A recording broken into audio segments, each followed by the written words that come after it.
ఇప్పుడు ప్రారంభమయ్యేది దేశంలోనే అతి పెద్ద ముఖాముఖి చర్చ ఆప్కి అదాలత్ మీ రజత్ శర్మ.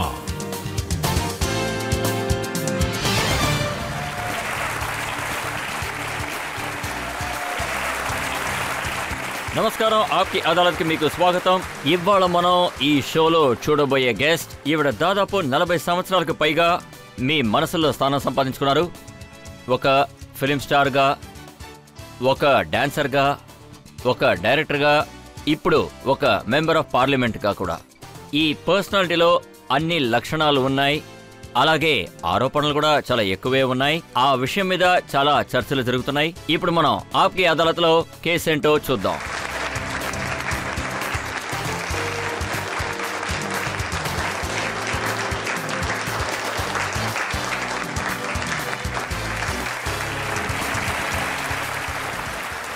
ఇవాల్టి ప్రశ్నలు ఇంకా ఆరోపణలు కొనసాగడానికి ముందు ఇవాల్టి జడ్జ్ సోనల్ మాన్సింగ్ గారి అనుమతి తీసుకుని మనం ఈ కేసుని మొదలు పెడదాం. అనుమతిస్తున్నాను, ప్రారంభించొచ్చు. ఆప్కి అదాలత్లో మొదటి ఆరోపణ హిందీ ఫిలిం స్టార్ హేమమాలిని గారి మీద. ఆప్కి అదాలత్లో సూపర్ స్టార్ హేమమాలిని గారి మీద ఉన్న మొదటి ఆరోపణ, ఈవిడికి చాలా త్వరగా కోపం పోస్తూ ఉంటుంది. హేమ గారు, ఈ విషయం నిజమో కాదో చెప్పండి. ఒక విషయంలో పర్ఫెక్షన్ లేకపోతే అది చిన్న విషయమైనా కానివ్వండి, మీకు వెంటనే కోపం వచ్చేస్తుందట. పర్ఫెక్షన్ లేకపోతే ఎవరైనా సరే కోపం రావాలి. ఎవరికైనా కోపం వస్తే మంచి విషయమే కదా. కానీ అమాయకురాలుగా ఉండే మీకు, ఇంకా సింపుల్ గా ఉండే మీకు కోపం వస్తుందంటే అసలు ఎవరు కూడా నమ్మరు. మీరింటికొచ్చి చూస్తేనే తెలుస్తుంది.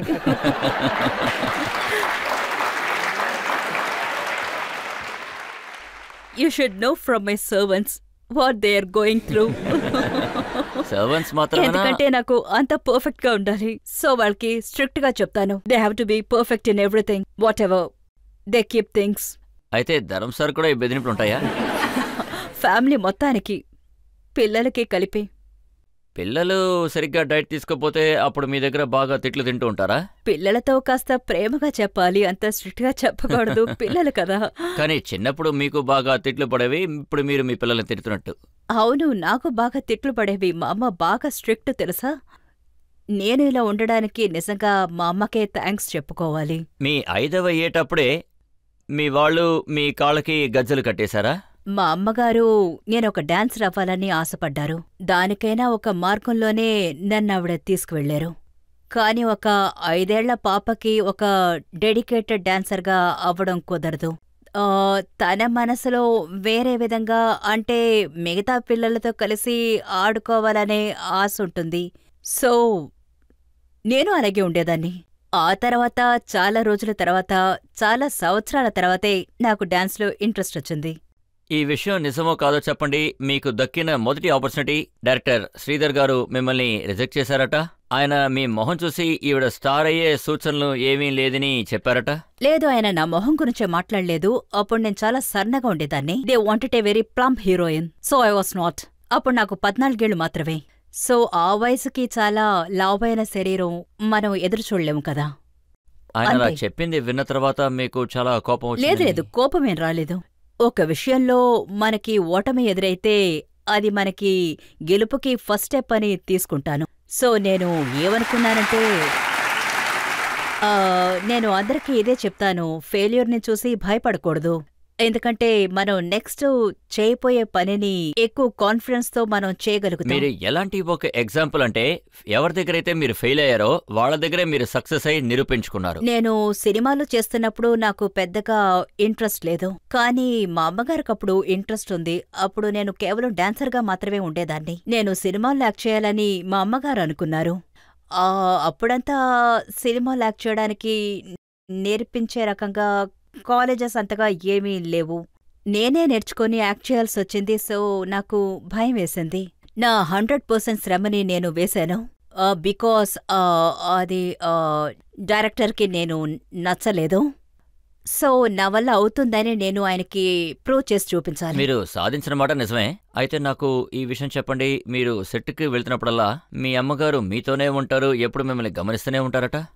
అమ్మ తోడుగా ఉండడం మంచి విషయమే, ఎందుకంటే అన్ని విషయాల్లోనూ అలాగే ఉండాలని నేను అనుకుంటాను. నాకు మా అమ్మ నాకు తోడుగా ఉండడం నాకు ముఖ్యం అనిపించింది. ఎందుకంటే ఆ వయసులో నాకు అసలు ఏమీ తెలీదు, భయం వేసేది. So she was always with me and guided me so beautifully. So ఆవిడ నాకు తోడుగా ఉండడం నాకు ఒక వరప్రసాదమే. కొన్నిసార్లు చాలా ఎక్కువగా నాకు కండిషన్స్ వేసేవారు. అయితే కొన్ని సమయాల్లో నేను మీరు ఆ విధంగా నా పిల్లలతో నడుచుకోవడం లేదు. ఏదైనా ఒక డైరెక్టర్ మీ దగ్గరకు వచ్చి ఒక ఇంటిమేట్ సీన్ చేయాలి లేదా ఒక హీరో చేయని గట్టిగా పట్టుకోవాలని చెప్పినప్పుడు మీ అమ్మ కళ్ళలో మీకు కోపం కనిపిస్తుందా? లేదు, మా అమ్మకి సేమ్ మన కుటుంబంలో ఉన్న ఎవరికైనా సరే కెమెరా ముందు మనం ఉన్నప్పుడు వాళ్ళు ఎదురుగా ఉన్నారంటే కెమెరాకి ముందు ఆర్టిస్ట్కి నిజంగానే చాలా ఆక్వర్డ్గానే ఉంటుంది. అది అమ్మైనా సరే, తమ్ముడైనా సరే, మన కుటుంబానికి చెందిన వాళ్ళు ఎవరైనా సరే. It is very awkward situation to a romantic scene with a man in front of our family members. Madam, ఒకవేళ ఈషా గారు గనక అలాంటి రోల్ చేసి మీరు అక్కడ ఉన్నట్టయితే తనకి ఇబ్బందిగా ఉంటుంది కదా? అవును, చాలా కష్టంగా ఉంటుంది. నాకు దాని గురించి బాగా తెలుసు. నేను అటువంటి సిచ్యువేషన్స్ ని దాటే వచ్చాను. నాకేం చేయాలో తెలుసు ఒక అమ్మగా. నేను ఈ విషయం కూడా విన్నాను, మీరు ఒకసారి మీ అమ్మగారితో బాగా గొడవ పడ్డారు, ఇక నుంచి నేను నటించను అని కోపం తెచ్చుకుని ఇంటికి వెళ్ళిపోయారట. కాదు, అది మరి అలాంటి సిచ్యువేషన్ కాదు. ఐ మీన్ ఎలా చెప్పను, she was extremely fond of me. అంటే she was guiding me so much. ఏం కావాలో అంతకంటే ఎక్కువగా తను ఎదురు చూసింది. కోపం వచ్చుంటుంది కదా మీకు వచ్చినట్టు? కోపం రాలేదు, అది కోపం కాదు. అప్పుడు నేను ఏమన్నానంటే, బికాస్ మనం డైరెక్టర్ దగ్గర కూడా తిట్లు తినాల్సి ఉంటుంది. మనం ఇద్దరిని అక్కడ మేనేజ్ చేయాలి, డైరెక్టర్ని, అమ్మని. సో కొన్నిసార్లు సిచ్యువేషన్స్ దారుణంగానే ఉంటాయి. ఇప్పుడు మీరు మీ ఇద్దరు కూతుల్ని ఎలా చూసుకుంటున్నారు? ఇద్దరిని ఎలా బ్యాలెన్స్ చేస్తున్నారు? అవన్నీ చాలా బాగానే బ్యాలెన్స్ చేస్తున్నాను. వాళ్ళకి ఫుల్ ఫ్రీడమ్ ఇచ్చారా? ఫ్రీడమ్ అనేది మనం ఇచ్చే తీరాలి, కానీ దానికి ఒక లిమిట్ ఉంది. వాళ్ళకి బాగా తెలుసు ఎంత దూరం ఫ్రీడమ్ తీసుకోవాలని. అనుకున్నదే చేసేంతగా నేను ఫ్రీడమ్ ఇచ్చాను. అదే సమయంలో ఏం జరుగుతుందో వాళ్ళు నాకు ఇన్ఫార్మ్ చేస్తారు. ఈ ఇండస్ట్రీలో మీకున్నంత ఇమేజ్ ఎవరికి లేదని చెప్పొచ్చు. ఎందుకంటే దాదాపు 40 సంవత్సరాలుగా మీరు 130కి పైగా సినిమాలు చేశారు. అది మాత్రమే కాదు, మిమ్మల్ని ఎవరు కూడా తప్పట్టలేరు. మీరు ఎక్స్పోజ్ చేశారని మిమ్మల్ని ఎవరూ వేలెత్తి చూపించలేరు. అలాగే ప్రజలకి నచ్చని విషయం చేశారని ఎవరు కూడా చెప్పలేరు. ఇప్పుడున్న జనరేషన్ వాళ్ళు కూడా అలాగే ఉంటారని మీరు చెప్పగలరా? టైం చేంజ్ అవుతోంది, కాలానికి తగినట్టుగా మారాలి. ఇప్పుడు మనం ఆ విధంగా డ్రెస్ చేసుకుంటే ఈ కాలపు జనరేషన్ వీళ్ళందరూ యంగ్స్టర్స్ మేబీ వీళ్ళకి నచ్చకుండా పోవచ్చు. సో మనం కళాచార ప్రకారం నడుచుకున్నా కూడా ఈ కాలానికి తగినట్టు మనం మోడర్న్గా కూడా ఉండాలి. అందుకని వాళ్ళు శరీరం చూపించాలని నేను ఎప్పటికీ ఆనను. ఇప్పుడున్న హీరోయిన్స్ని చూశారంటే వాళ్ళు స్ట్రక్చర్ని చాలా బాగా మెయింటైన్ చేస్తున్నారు. సో వాళ్ళు డ్రెస్ చేస్తున్న విధానం చూడ్డానికి చాలా బాగుంటుంది, చూడ్డానికి చాలా అందంగా ఉన్నారు. సో చూడ్డానికి అందంగా ఉంది, వల్గర్గా లేదు కాబట్టి సో వై నాట్. చాలా మంది నాకు చెప్పారు హేమమాలిని గారు షోకి వస్తే ఈ ప్రశ్న ఖచ్చితంగా అడగాలని. మీ కూతురు ధూమ్ సినిమాలో స్విమ్మింగ్ కాస్ట్యూమ్ వేసుకుని వచ్చినప్పుడు మీకు ఎలా అనిపించిందని అడగమన్నారు. ఆ సినిమా చేస్తూ ఉండగా ముందే ఆ సినిమా డైరెక్టర్ అలాంటి సీన్ ఒకటి ఉందని మాతో చెప్పారు. అండ్ ఈషా వేసుకున్న డ్రెస్ తనకి చాలా అందంగా ఉంది, తను చూడడానికి కూడా చాలా అందంగా ఉంది. And I said it's okay, ఆ సినిమా కోసమే కదా సీను. ఆ తర్వాత మళ్ళీ తను కూడా ఇంకెప్పుడు అలా చేయలేదు. మీరు కూడా తనని మీ పద్ధతిలోనే పెంచారా? అంటే మీరు చాలా డిసిప్లిన్డ్గా, సెల్ఫ్ డిసిప్లిన్డ్గా, తను కూడా అలాగేనంటారా? అవును, ఒక లిమిట్ వరకు. Not like my mother, but to some extent నేను వాళ్ళకి ఫ్రీడమ్ ఇచ్చినా నేను బ్యాలెన్స్ చేస్తాను. మా అమ్మగారు నన్ను ఎలా పెంచారో నేను నా పిల్లల్ని అంతకంటే బెటర్గా పెంచాలనే కోరుకుంటాను. నేనేం విన్నానంటే ఈషా గారు బాగా తినడం వల్ల లావ్ అయ్యారు, అందుకని మీరు తనని బాగా తిట్టారట, ఇది నిజమేనా? లేదు, తనే వెయిట్ని తగ్గించింది, నేనే వనలేదు. ఒక తల్లి ఎప్పుడూ తన బిడ్డ బాగా తిని బాగా ప్లంపీగా ఉండాలని కోరుకుంటుంది. నా ఇషా పుట్టినప్పుడే బాగా చబ్బిగా, అందంగా, బొద్దుగా ఉంటుంది, చూడ్డానికే చాలా స్వీట్గా ఉంటుంది. బట్ తన బిడ్డ అలాగే ఉంటుందని ఒక తల్లి అనుకుంటుంది. అదే బిడ్డ పెరిగిన తర్వాత ఎలా చూసుకోవాలో కూడా తల్లికి తెలుసు. ఇషా విషయం సంబంధించినంత వరకు తను ఎలా ఉండాలో తనే మెయింటైన్ చేసుకుంది. ఎన్నో విషయాల్ని నేను తన దగ్గర నుంచి నేర్చుకుంటాను. నేను తన్ని ఇక్కడ కాస్త లావ్ అయ్యాను, ఏం చేయాలని నేను తను అడిగితే తను నాకు ఎక్సర్సైజ్ చేయండి వెంటనే తగ్గిపోతారని చెప్తుంది. నేను పూణే నుంచి వచ్చిన ఒక పేపర్ చదివాను, అందులో కాపీ కూడా నా దగ్గర ఉంది. అందులో ఏం రాశారంటే, దస్ అనే ఒక సినిమా వచ్చినప్పుడు ప్రీమియర్ అప్పుడు పూణేలో ఈ స్క్వేర్ మల్టీప్లెక్స్ థియేటర్లో ఒక కుర్రాడు ఈషా చేయి పట్టుకోవడానికి ప్రయత్నించాడు. ఈషా అతన్ని ఎలా కొట్టిందంటే జీవితాంతా అతను మర్చిపోలేదు. నన్నడిగితే ప్రతి అమ్మాయి అలాగే ఉండాలంటాను. ఎవరైనా అల్లరి చేస్తే చూస్తూ ఊరుకోవాలా? తను చేసింది కరెక్టే, మంచి విషయం. తన ధైర్యాన్ని అభినందించాలి. అమ్మాయిలంటే అలాగే ఉండాలి. కానీ అప్పుడే భవిష్యత్తులో ఎవరు అలాగా ప్రవర్తించరు. మీరు ఎప్పుడైనా ఎవరైనా కొట్టారా? ఈషా కొట్టింది చాలా పెద్ద పబ్లిసిటీ అయిపోయింది. పత్రిక వాళ్ళు రాసేశారు. వాళ్ళ గురించి మీకు తెలుసుగా. ఆ కాలంలో ఇలాంటివి లేదు. నేను చాలా మందిని కొట్టాను. ఆ కాలంలో నేనొక పెద్ద గోల్డ్ బ్యాంకులు వేసుకునేదాన్ని. దాంతో ఒకే గుద్దు, దాంతో పనైపోయేది. పబ్లిక్లో కెలికే వాళ్ళని మాత్రమే కొడతారా, లేదా ఎప్పుడైనా హీరోని కూడా కొట్టారా? కొట్టాను, సినిమాల్లో మాత్రమే. నేను ఏం విన్నానంటే చాలా మంది హీరోస్ మీకు డిఫరెంట్ టైమ్స్లో ప్రపోజ్ చేసేవారట. కొన్నిసార్లు సంజీవ్ కుమార్ గారి పేరు, కొన్నిసార్లు జితేంద్ర గారి పేరు. ఇదంతా చాలా పాత విషయం. ఐ థింక్ మీరిప్పుడు మూవ్ ఆన్ అవ్వడం మంచిది. అయితే ఇప్పుడున్న ఏ హీరో పేరు చెప్పమంటారు?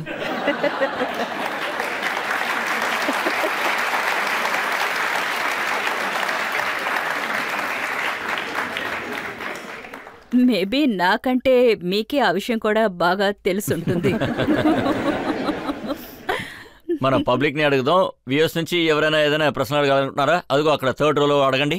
హేమాజీ, ఇప్పుడు మీరు 40 సంవత్సరాల ఎక్స్పీరియన్స్తో రాజ్ కపూర్ నుండి అమితాబ్ బచ్చన్ వరకు అన్ని యాక్టర్స్ ఇంకా లెజెండరీ యాక్టర్స్తో వర్క్ చేశారు. Yes sir. మీ కెరియర్లో చాలా గొప్ప యాక్టర్, ప్రొఫెషనల్లీ యాక్టింగ్ వైజ్ ఎవరు మిమ్మల్ని బాగా ఇంప్రెస్ చేశారు? ధర్మేందర్ సార్ తప్ప.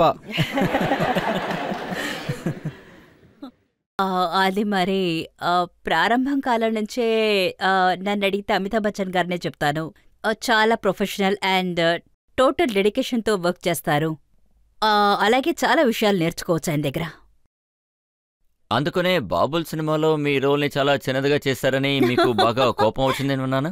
లేదు, నాకు కోపం కాదు, కానీ బాగ్వాన్ లాంటి ఒక ఫుల్ ఫ్లెడ్జ్డ్ క్యారెక్టర్ చేసిన తర్వాత బాబుల్లో నా రోల్ చాలా చిన్నదిగా కనిపించింది. నాకెందుకో నేను ఆ ఫ్యామిలీ మెంబర్ కాదన్నట్టు అనిపించింది. నాకు అలాంటి ఫీలింగ్ ఏర్పడింది. అది నేను ఎక్స్ప్రెస్ చేశానంతే. ఆ న్యూస్ పబ్లిష్ అయిన పేపర్ కాపీ నా దగ్గరుంది. బాబుల్ సినిమా వల్ల హేమమాలిని గారు చాలా కోపంగా ఉన్నారు. ఆ సినిమా వల్ల హేమమాలిని గారికి నిరాశే మిగిలింది. ఆ సినిమాలో అమితాబ్ బచ్చన్, రాణి ముఖర్జీ గారి క్యారెక్టర్ గురించి మాత్రమే అందరూ మాట్లాడుకున్నారు. మిమ్మల్ని ఆ సినిమాలో సైడ్ లైన్ చేశారని కూడా. ఆ సినిమా బాబుల్ యాక్చువల్గా వాళ్ళ సైడ్ లైన్లోనే ఉంటుంది. నేను ఎక్స్ప్రెస్ చేసిన విధాన్ని వాళ్ళు పెద్దదిగా అవుట్ ఆఫ్ ప్రపోర్షనల్ చేశారు. ఆ తర్వాత బాగ్వాన్లో నటించిన ఆర్టిస్ట్గా, ఎందుకంటే అందరూ నన్ను అడిగారు, బాగ్వాన్లో మీరు మంచి రోల్ చేశారు, ఇందులో ఎందుకు ఇంత చిన్న రోల్ చేశారని అడిగారు. దానికి నేను సమాధానం చెప్పాలి కదా. నేను కోపడ్డానని చెప్పగలనా? అలాగే ఇక నేను ఏ సినిమా చేయాలనుకున్నా, అది ఏ సినిమా అయినా సరే, అది ఫుల్ ఫ్లెడ్జ్ రోల్గా ఉండాలి. కాస్త వయసు అయితే అది అమ్మ రోల్గానే ఉండాల్సిన అవసరం లేదు. మీరు చెప్పేదాన్ని బట్టి చూస్తుంటే ఇప్పుడు కూడా మీరు హీరోయిన్ రోల్స్ మాత్రమే చేస్తానంటున్నారా? అవును, హీరోయిన్ ఆఫ్ మై ఏజ్. అంటే నేను ఈ వయసులో ఉన్నాను. అంటే మాలాంటి 50+ క్యారెక్టర్స్కి చాలా ఇన్సిడెంట్స్, చాలా మంచి మంచి క్యారెక్టర్స్ ఉన్నాయి. నేనేం చెప్తున్నానంటే, మన ఫిలిం ఇండస్ట్రీలో రొమాంటిక్ ఫిలిం చేయాలంటే ఎప్పుడు టీనేజర్స్, యంగ్స్టర్స్తోనే చేస్తున్నారు. మా సిచ్యువేషన్స్ లోనూ ఎన్నో ఇంట్రెస్టింగ్ మంచి స్టోరీస్ అన్ని చాలా ఉన్నాయి. మా లైఫ్ లోనూ సిచ్యువేషన్స్ ఉన్నాయి. దాంతో సినిమాలు తీయచ్చుగా. అంటే ఇప్పుడు మీరు నిశ్శబ్ద అనే సినిమాని తీసుకుంటే, ఒక ముసలాడు 17 ఏళ్ల అమ్మాయితో ప్రేమలో పడతాడు. ఇలా రివర్సల్ క్యారెక్టర్ ఉంటే అందులో మీరు చేస్తారా? నేను ఖచ్చితంగా చేస్తాను.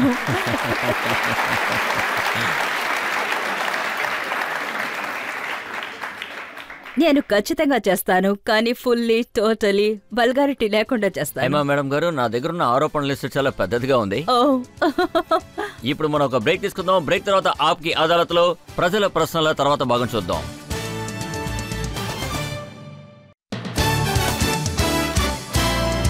ఆప్కి అదాలత్లో మనం ఇవాళ ఫిలిం స్టార్ హేమమాలిని గారిని ప్రశ్నలు అడుగుతున్నాం, అది ఇక్కడున్న ప్రజల తరపున. ఇప్పుడు ఆప్కి అదాలత్లో హేమమాలిని గారి మీద తర్వాత ఆరోపణ. ఆప్కి అదాలత్లో సూపర్ స్టార్ హేమమాలిని గారి మీదున్న తర్వాత ఆరోపణ. ఈవిడ లోపల ఆరోగెన్స్ దాగి ఉంది. హేమమాలిని గారు, ఇంత అందమైన సింపుల్ మొహాన్ని చూస్తే ఎవరైనా ఏమనుకుంటారంటే ఈవిడ చాలా నీట్ గా డిసిప్లిన్డ్ గా. సౌత్ ఇండియన్ వాళ్ళు అసలు ఎవరిని ఏమీ అనరు, కానీ ఫిలిం ఇండస్ట్రీ వాళ్ళు ఏమంటున్నారంటే ఈవిడ లోపల చాలా అరగంటగా ఉంటారు అన్నారు. దానికేం చేయగలం? ఆవిడ సీత కాదు, చూడటానికే అలా ఉంటారు, కానీ లోపల ఆవిడ గీత. సమ్ టైమ్స్ ఇలాంటి ఇమేజ్ బాగా వర్కౌట్ అవుతుంది. మీ సినిమాలన్నీ హిట్ అయినాయి. జానీ మేరా నామ్, ఇంకా సీత और గీత సినిమా కూడా హిట్ అయింది. మీ లివింగ్ రూమ్లో ప్రొడ్యూసర్స్ అందరూ కూడా మీకోసం వెయిట్ చేస్తూ ఉంటారని విన్నాను. 100 మంది ప్రొడ్యూసర్లు మీ డేట్ కోసం క్యూ కట్టుకుని నిలబడేవారట, కానీ మీరు రెడీ అయి కిందకి దిగి తిన్నగా వెళ్ళి కారులో కూర్చునేవారట, ఎవరిని పట్టించుకునేవారు కాదని నేను విన్నాను. అది నిజమేనా? నేనెందుకు చూడనంటే అక్కడ ఇంకో ప్రొడ్యూసర్ వెయిట్ చేస్తూ ఉంటారు. నువ్వెందుకు ఇంకెక్కడికి రాలేదని నన్ను తిడుతూ ఉంటారు. నేను వెళ్లే కదా తీరాలి. కానీ ఇండస్ట్రీలో ఉన్న ఇంప్రెషన్ ఏంటంటే ఎప్పుడైతే పెద్ద స్టార్స్ ఇలాంటి ఇబ్బందులు ఎదుర్కొంటున్నారో ముందు మీరు వెళ్ళి వాళ్ళకి సాయం చేసేవారు. ఇలాంటి కథలు కూడా విన్నాను. దేవ్ గారు ఒక సినిమా చేశారు జీనత్ అమన్తో, కానీ ఆ సినిమా ఆడలేదు. అప్పుడు మీరు ఆయన సినిమాలో ఒక రోల్ చేసి ఆయనకి హెల్ప్ చేశారు కదా. నాకు ఒక సినిమా ఆఫర్ వస్తున్నప్పుడు ఆ సినిమా హీరో సక్సెస్ఫుల్ గా ఉన్నారా లేదా అదంతా నేను చూడను. నేను సినిమా సైన్ చేస్తే వెళ్ళి యాక్ట్ చేసి వచ్చేస్తాను. ఆ సినిమా హిట్ అయితే అది వేరే విషయం. వాళ్ళ కెరీర్ డౌన్ అవుతుంది కాబట్టి నేను హెల్ప్ చేస్తున్నానంటే అది తప్పు. నేనేమీ దేవుడు కాదు కదా. ఎవరో ఏమిటో చూడను. ఎవరైనా సరే అందరితోనూ వర్క్ చేయాలనుకుంటాను. అంటే ఎవరెవరు క్యారియర్ అయితే ఇప్పుడు ఇదంతా అనలైజ్ చేసేటప్పుడు నాకు తెలియడం లేదు, కానీ అప్పుడు నాకు అలా అనిపించలేదు. అంటే ఇవాళ అమితాబ్ బచ్చన్ గారు చేసిన సినిమా బాగ్బాన్ హిట్ అయిందంటే ఆ క్రెడిట్ మొత్తం మీదేనని అంటారా? అలాగా వినడానికి సంతోషంగా ఉంది.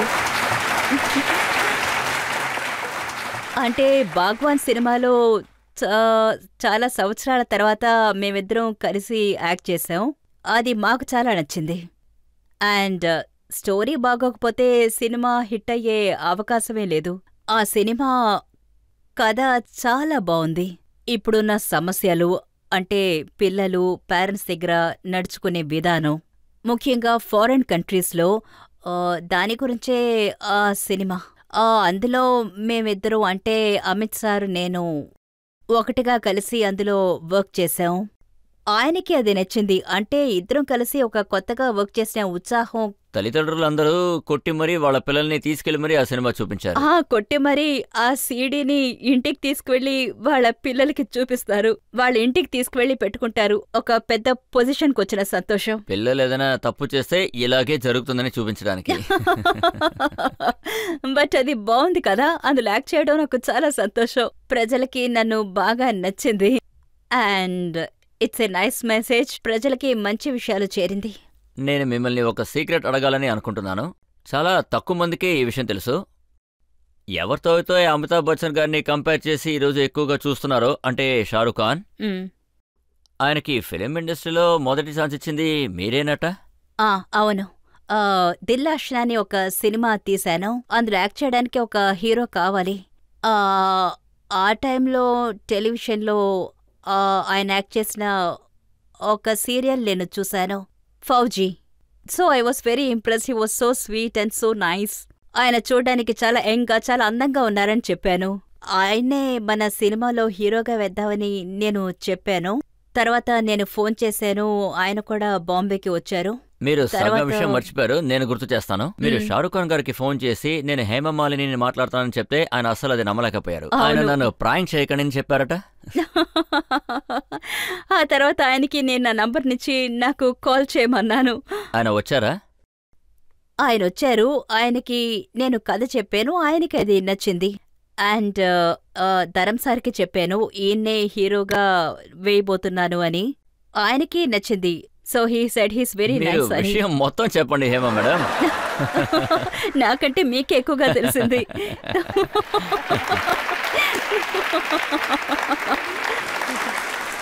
చాలా కాదు కాలం షారూక్. అయిపోయింది కదా, అందుకని నేను మర్చిపోయాను అనుకుంటాను. నేను మీకు గుర్తు చేస్తానుగా, షారుఖ్ ఖాన్ గారికి చాలా పొడుగైన జుట్టు ఉండేది, అది ఆయన మొహాన్ని కప్పేసింది.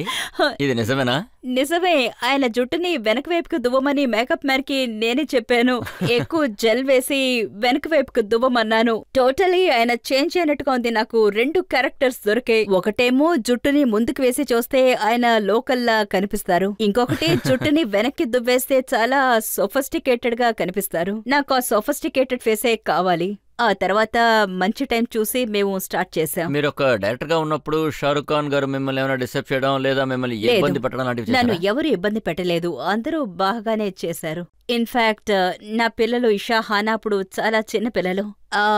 నైట్ టైంలో నెక్స్ట్ డే స్కూల్కి వెళ్ళడానికి ముందు హోంవర్క్ రాయాలి కదా, అప్పుడు నన్నే వాళ్ళు పిలుస్తారు. ఆ టైంలో ఆయన మీరు ఇంటికి వెళ్ళండి, ఇక్కడున్న ఈ పరంతా నేను చూసుకుంటానని ఆయన అంటారు. కొన్ని షార్ట్స్ అన్ని ఆయనే తీశారు. ఇవాళ షారుఖ్ ఖాన్ గారు ఇంత పెద్ద స్టార్ గా ఉన్నారంటే ఆ క్రెడిట్ ఖచ్చితంగా మీకే కదా దక్కాలి. నాకే క్రెడిట్ వద్దు, నిజంగానే ఆయన చాలా టాలెంటెడ్. అది తెలియడం వల్లే నేను అప్పుడే ఆయన్ని హీరోగా పెట్టి సినిమా తీశాను. He so good. నేను అనుకున్నది నిజమైంది. సో ఈయన స్టార్ అవ్వాలని రాసిపెట్టుంది, జరిగింది. నాకు చాలా సంతోషం. ఆయన సక్సెస్లో నేను ఒక చిన్న పార్ట్, అంతే. నా ప్రశ్న ఏమిటంటే, మీ యొక్క డ్రీమ్ గర్ల్ ఇమేజ్ని అది ఎలా మీరు మెయింటైన్ చేస్తున్నారు? దాని రహస్యం ఏంటి?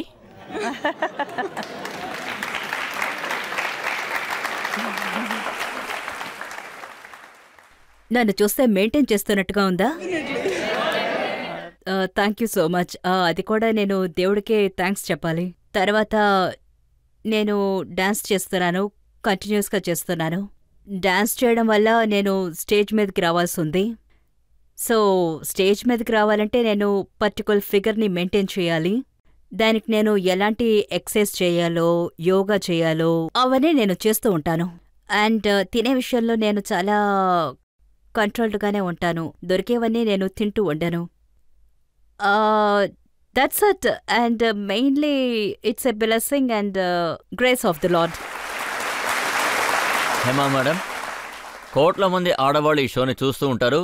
మీరిచ్చిన సమాధానం వాళ్ళకి నచ్చదు. వాళ్ళు ఏం తెలుసుకోవాలనుకుంటున్నారంటే, వాళ్ళకి మీ వయసు వచ్చినప్పుడు చూడటానికి మీలా ఉండాలంటే దానికి వాళ్ళు ఏం చేయాలి? అందరూ డాన్స్ చేయండి. ఎవరెవరైతే బాగ్బాన్ సినిమాని చూశారో వాళ్ళేం చెప్పారంటే, ఇప్పుడున్న యంగ్ జనరేషన్ హీరోయిన్స్ ని హేమమాలిని గారు బీట్ చేసేస్తారు అని. లేదు లేదు, అలాంటిదే లేదు. Maybe photography was very nice. Hema madam, మనం ఇప్పుడు ఒక బ్రేక్ తీసుకుందాం. బ్రేక్ తర్వాత ఇప్పుడు యంగ్ జనరేషన్ హీరోయిన్స్ గురించి చాలా మాట్లాడుకోవాలి. వాళ్ళు మీ గురించి ఏమనుకుంటారో నేను చెప్తాను.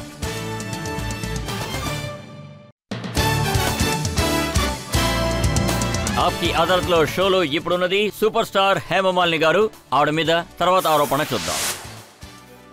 ఆప్కి అదాలత్లో సూపర్ స్టార్ హేమమాలిని గారి మీదున్న ఆరోపణ, ఈ మధ్య ఈవిడ కూతుళ్ళతో పోటీ పడుతూ వస్తున్నారు.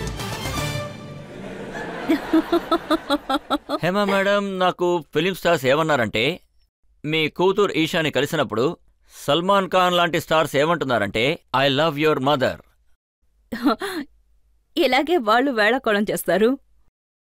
అది మనం నిజమని నమ్మి మనం అది బిలీవ్ చేస్తే అది చాలా స్టూపిడిటీ అవుతుంది.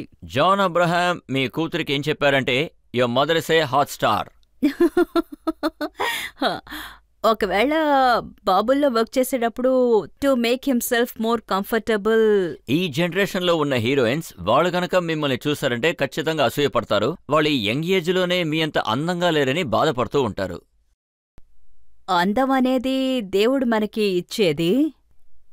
అది మెయింటైన్ చేయడం మన అందరి బాధ్యత. మేము ఆ హీరోయిన్ల పేరు చెప్పదలుచుకోలేదు. మీరు వయసులో ఉన్నప్పుడు యాక్ట్ చేసిన మీ హీరోయిన్స్ అందరూ ఇప్పుడు ఎలా ఉంటారు? అలా అనుకుంటే ఇది ఒక మంచి విషయమే కదా. నేను ఒక ఎగ్జాంపుల్గా ఉన్నాను, వాళ్ళందరూ నన్ను ఫాలో అవుతున్నారు అంటే. ఒకరు నా దగ్గర చెప్పారు, మీరు ఇంత అందంగా ఉండడానికి కారణం మీ మనసు అంత అందంగా ఉంటుంది. మీ 18వ ఏటప్పుడు మీరు ఎంత రొమాంటిక్గా ఉన్నారో ఇవాళకి కూడా అలాగే ఉన్నారట. రొమాంటిక్గా ఉండడం మంచిదే.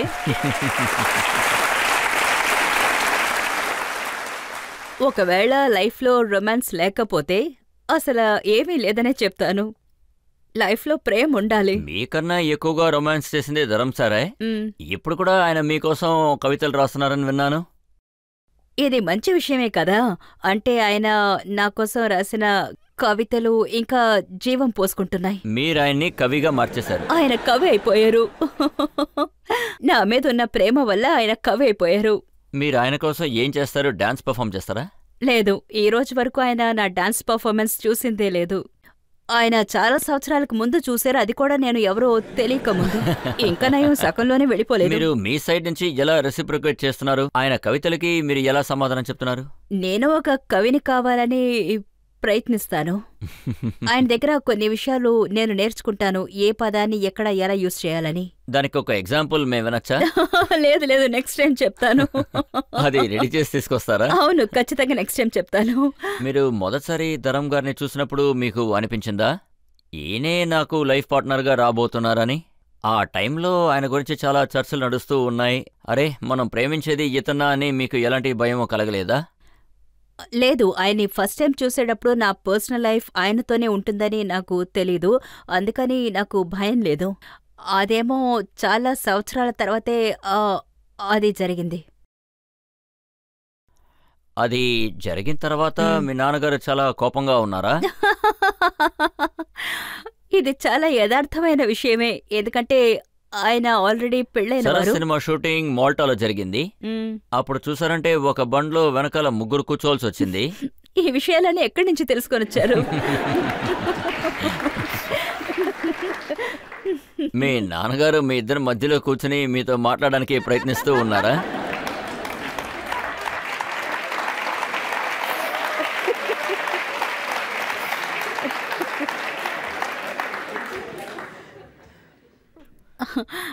అది మరి ఐ థింక్ మిగతా అందరు ఫాదర్స్ వాళ్ళ కూతుర్లతో ఇలాగే నడుచుకోవాలని నేను చెప్తాను. అలాగే నేను ఇంకో విషయం కూడా విన్నాను. ధరమ్ గారు చాలా చిలిపిగా ఉంటారు, ఏదో కారణం వెతుక్కుంటూ మీ పక్కన వచ్చి కూర్చునేవారట. ఆయన ప్రేమించారు, ప్రేమ కోసం ఆయన ఏవైనా చేస్తారు. అండ్ ఆ టైం లవ్లీగా చాలా బాగుంది. I was see only in that way, it was lovely. Dharam గారు చేసిన ఏ చిలిపితనం మీకు ఎప్పటికీ బాగా గుర్తుంది? అవి చాలా ఉన్నాయి, నేను ఏ విషయం చెప్పను. సరే, ఈ విషయం నిజమో కదా చెప్పండి. ధరమ్ గారికి మీకు అఫైర్ ఉన్నప్పుడు చాలా మంది ఇలాగే చెప్పుకుంటూ తిరిగేవాళ్ళు. హేమమాలిని గారు ఎక్కడికి వెళితే ఆవిడ వెనకాలే అంబులెన్స్ వెళుతుంది, ఎందుకంటే ఎంతమందికి హార్ట్ అటాక్ వస్తుందో తెలియదు. అంటే ఎవరైనా టాప్ హీరోయిన్గా ఉంటే ఖచ్చితంగా వాళ్ళకి ఇలాగే జరుగుతుంది. అంటే మనల్ని చాలా మంది ఇష్టపడడం మొదలు పెడతారు. స్క్రీన్లో మనల్ని చూడగానే ఆకర్షణ ఏర్పడుతుంది, ప్రేమ ఏర్పడుతుంది, అది నిజమని అనిపిస్తోంది. ఇలాంటి వాళ్ళు ఇప్పుడు కూడా చాలా మంది ఉన్నారు. ఇప్పుడున్న టాప్ హీరోయిన్స్ ని తీసుకుంటే వాళ్ళకు కూడా ఇలాంటి ఫ్యాన్స్ చాలా మంది ఉంటారు. కానీ ఇప్పుడు కూడా మీరంటే ఇష్టపడే వాళ్ళు చాలా మంది ఉన్నారని విన్నాను. లేదు, అలాంటిదే లేదు. I'm very happy, why not? వాళ్ళకి నేను నచ్చాను, ఇష్టపడుతున్నాను, వై నాట్? కానీ కొన్ని సందర్భాల్లో ఏం జరుగుతుందంటే, మీ కూతురు ఈషా ఉంది కదా, తనని మీతో పాటు కంపేర్ చేయడం మొదలు పెడుతున్నారు. చాలా మంది అందం విషయంలో తల్లికి కూతురికి కాంపిటీషనే జరుగుతుందని అంటున్నారు. లేదు, అలాంటిదే లేదు. నా కూతురు చాలా అందగతే and very talented she is. మీరు చెప్పిందేమో ఇలాంటి ప్రాబ్లమ్స్ని తను ఫేస్ చేసే తీరాలి. ఎందుకంటే నేను ఒక ఫిల్మ్ స్టార్గా ఉన్నాను, ఇప్పుడు కూడా సినిమాల్లో యాక్ట్ చేస్తున్నాను. ఆ కారణం వల్ల ఏ పేరెంట్స్ అయినా సక్సెస్ఫుల్గా ఉంటే అది పిల్లలకి ప్రాబ్లమాటిక్గానే ఉంటుంది. వాళ్ళకి కాంపిటేటివ్గా మారిపోతున్నాం, అది అనవసరమైన ఒకటి. ఇది అసలు అక్కర్లేదు. అండ్ పబ్లిక్ అనవసరంగా కంపేర్ చేయడం మొదలు పెడుతున్నారు. నన్నడిగితే ఇది చాలా తప్పుడు విషయం. నేను 40 ఏళ్ళు సినీ ఫీల్డ్లో ఉండి ఈ స్థితికొచ్చాను. కాదు కాదు, మీకు అవును. 2 మాత్రమే పట్టింది. మీరు జానీ మీరానామ్ అనే సినిమా చేశారు, వెంటనే సూపర్ స్టార్ అయిపోయారు. లేదు, కాదు కాదు, నేను మిగతా actually వాళ్ళకి గా ఈ ప్లేస్ కి రావడానికి 40 ఏళ్ళు పట్టింది, కానీ మీకు మాత్రం కాదు.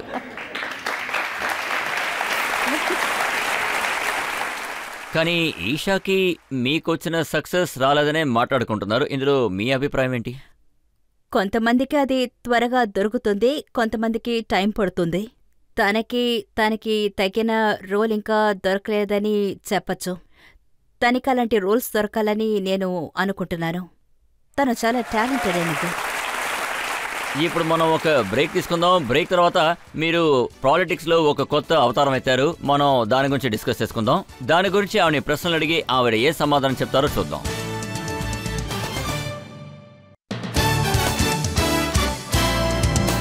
ఆప్కి అదాలత్లో ఇవాళ మనం ప్రజల తరపున ప్రశ్నలు అడుగుతున్నాం, కేసు నడుపుతున్నాం హేమమాలిని గారి మీద. ఆప్కి అదాలత్లో తర్వాత ఆరోపణ హేమమాలిని గారి మీద. ఆప్కి అదాలత్లో సూపర్ స్టార్ హేమమాలిని గారి మీదున్న ఆరోపణ, ఈవిడ పాలిటిక్స్ కి చాలా మిస్ఫిట్. హేమ గారు, మీలాగా నిజాయితీగా ఉన్నవాళ్లు, మీలా సింపుల్ గా ఉండేవాళ్లు రాజకీయాల్లో అడుగు పెడితే దానికి కారణం ఏమంటారు? నేను మంచి విషయాలు చేయడానికి అక్కడికి వెళ్ళాను. నేనక్కడికి వెళ్ళానంటే so I must do the best. నేను ఎప్పుడూ పర్ఫెక్ట్గా ఉంటాను. నేను చేసే విషయాలు కూడా పర్ఫెక్ట్గా ఉంటుందని మీకే తెలుసు. మీరు ఒంటరిగా వచ్చారు. ఒకవేళ ఎవరైనా నిజాయితీగా లేకపోతే వాళ్ళు నన్ను చూసి నిజాయితీగా మారచ్చు కదా. ఏ రాజకీయాలు ఇది ఎక్స్పెక్ట్ చేయలేరా? ఇంతకు ముందు మీరు పబ్లిక్ మీటింగ్ వెళ్ళేటప్పుడు 2-3 మాటలు మాట్లాడిన తర్వాత కూర్చునేవారు. కానీ ఈ మధ్య మీరు ఫుల్ స్పీచ్ ఇస్తున్నారు, లక్షలాది ప్రజలు దాన్ని ఆనందిస్తున్నారు. Thanks for campaigning. అక్కడే నేను ఎంత మాట్లాడాలో ఎలా మాట్లాడాలో నేర్చుకున్నాను. బీజేపీ మిమ్మల్ని అంతగా క్యాంపెయిన్ చేయించారు, ఇప్పుడు మీకు అదంతా అలవాటైపోయింది. క్యాంపెయినింగ్ చేయడం కోసం మేము ఇండియాలో ఉన్న ప్రతి పల్లెటూర్లకి వెళ్లాల్సి వచ్చింది. చాలా సంతోషంగా ఉంటుంది అక్కడికి వెళ్ళడానికి. చాలా చిన్న చిన్న పల్లెటూర్లున్నాయి. వాళ్ల లోట్లని మనమే స్వయంగా వినచ్చు, వాటికి సమాధానం మనం చెప్పచ్చు. ముఖ్యంగా ఎంతో మంది ఆడవాళ్లొస్తున్నారు, నన్ను చాలా అభిమానంగా చూసుకుంటున్నారు. అన్నిటికంటే ముఖ్యంగా నేను చెప్పేది పూర్తిగా వింటున్నారు. విన్న తర్వాత ఈ పార్టీకి ఓటు వేయండి అంటే అది కూడా చేస్తున్నారు. ఇప్పుడు నేను చెప్పబోయే విషయం చాలా మందికి తెలియదు. ధరమ్ గారు ఒక యాక్టర్ మాత్రమే కాదు, ఆయన ఒక రైటర్, తర్వాత పోయిట్రీస్ కూడా రాస్తారు, తర్వాత కవితలు కూడా రాస్తారు. మీ గురించి ఆయన ఏం చెప్తారో కూడా నేను చెప్పగలను. ప్రొడ్యూసర్ డైరెక్టర్ మహేష్ భట్ గారు ఉన్నారు కదా, ధరమ్ గారు ఆయనతో పాటు ఎయిర్ క్రాఫ్ట్ లో ట్రావెల్ అవుతున్నప్పుడు మహేష్ భట్ గారు నాకేం చెప్పారంటే, అది మీ గురించి మాట్లాడుతున్నప్పుడు ధరమ్ గారు చెప్పారు, హేమమాలిని నా కోసం చేసిన విషయాలు అంటే ఒక అమ్మాయి ప్రపంచంలో ఏ అమ్మాయి సరే తను నా కోసం చేసినట్టు చెయ్యదు, షీఈస్ గ్రేట్ అన్నారు. So sweet. I'm so thankful to him for saying so lovely. కానీ నేను ఆయన గురించి మీరేం చెప్పదలుచుకున్నారో అడుగుతున్నాను. అది మీతో విడిగా చెప్తాను. హేమా మేడం, మీకు మళ్ళీ బాక్వాన్ లాంటి సినిమా దొరికితే మీరు మళ్ళీ చేస్తారా? అందులో ఒకవైపు అమిత్ సార్ ఉంటే ఇంకోవైపు ధరమ్ సార్ ఉంటే మీరు ఆ సినిమాలో ఎవరిని చూస్ చేస్తారు? మొదటి విషయం, బాగ్వాన్ మళ్ళీ చేస్తే నేనందులో నటించరా మేడం? ఖచ్చితంగా నటించరా. ఒకవేళ వేరేదైనా మంచి కథ దొరికితే అది ధరమ్ సార్కి సూట్ అయ్యేలాగుంటే, యాక్చువల్గా ఇప్పుడు కూడా ఆయనకి సూట్ అయ్యేలాగా ఒక ప్రపోజల్ వచ్చింది, డిస్కషన్స్ జరుగుతున్నాయి. కానీ ధరమ్ సార్కి ఆ స్క్రిప్ట్ అంతగా నచ్చలేదు. ఒకవేళ ఆయన అందులో నటిస్తే నేను కూడా నటిస్తాను, ఇద్దరం కలిసి నటిస్తాం. మీరు 24 సంవత్సరాల క్రితం ధరమ్ గారితో యాక్ట్ చేశారు. ఇప్పుడు ఒక పెద్ద గ్యాప్ వచ్చేసింది. మీరిద్దరూ కలిసి నటించే విధంగా మీకు అసలు ఎలాంటి ఆఫరు రాలేదంటారా? కాదు, ఆఫర్ వచ్చింది, మేమే అందులో నటించలేదు. ఎందుకంటే మా ఇద్దరికి నటించడానికి ఎలా అనిపించింది. ఇప్పుడు చూడ్డానికి ఎలా ఉంటుందో తెలీదు. షోలే గనక మళ్ళీ తీస్తే దాని రీమేక్ జరుగుతుంది. మీకు గనక ఆఫర్ వస్తే అందులో మీరు ఏ రోల్ చేస్తారు? మళ్ళీ అదే బసంతి రోలా? మోసే రోల్ చేస్తాను.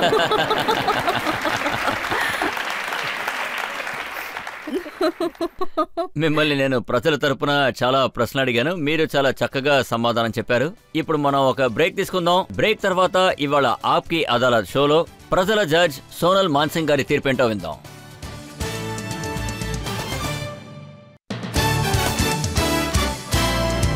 ఆప్కి అదాలత్లో హేమమాలిని గారిని మనం చాలా ప్రశ్నలు అడిగాం.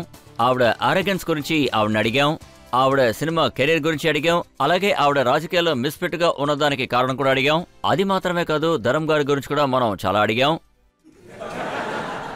ఆప్కి అదాలత్లో ఇవాల్టి జడ్జ్ అయిన సోనల్ మాన్సింగ్ గారి తీర్పేంటో విందాం. అదే మీరొక శక్తి, ఇంకా వెలుగు. మీరు తెలివైన, న్యాయార్థిపరులైన ఎంతో గొప్ప మహిళగా ఇండస్ట్రీలో ఉన్నారు. అదేవిధంగా అష్టపూర్తి దుర్గామాతగా యాక్టింగ్, మదరింగ్, ఇంకా పొలిటికల్, ప్రొడ్యూసింగ్ ఫిలిమ్స్, ఇలా చాలా విషయాలు చేస్తున్నారు. బాలీవుడ్లో సోషల్ యాక్టివిటీస్ లాంటిది సంవత్సరంలో 2 సినిమాలు, అందులో ఒక మంచి మెసేజ్ ఉండేలాగా మీరు చెయ్యాలి. మీరు చెప్పే ఒక్కొక్క విషయమూ ఆ సినిమాలో గొప్పగా రావాలి. మీ అందానికి రహస్యం సమాజంలో ఉన్న ఒక్కొక్క భాగంలో అలాగే విస్తరించాలి. ప్రజల్ని మీరు సంతోషపెట్టాలి. ఇదే నా ఈరోజు తీర్పు. చాలా చాలా థ్యాంక్స్. మీకు థ్యాంక్స్.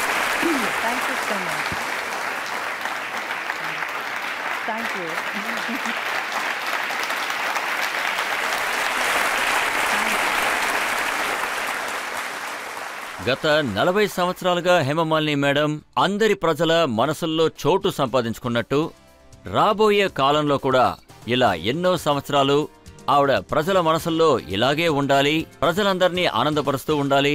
ఇప్పుడు సెలవు తీసుకుందాం. తర్వాత ఎపిసోడ్లో మనం మళ్ళీ కలుద్దాం ఇంకొక కొత్త అతిథితో. అప్పటి వరకు సెలవు.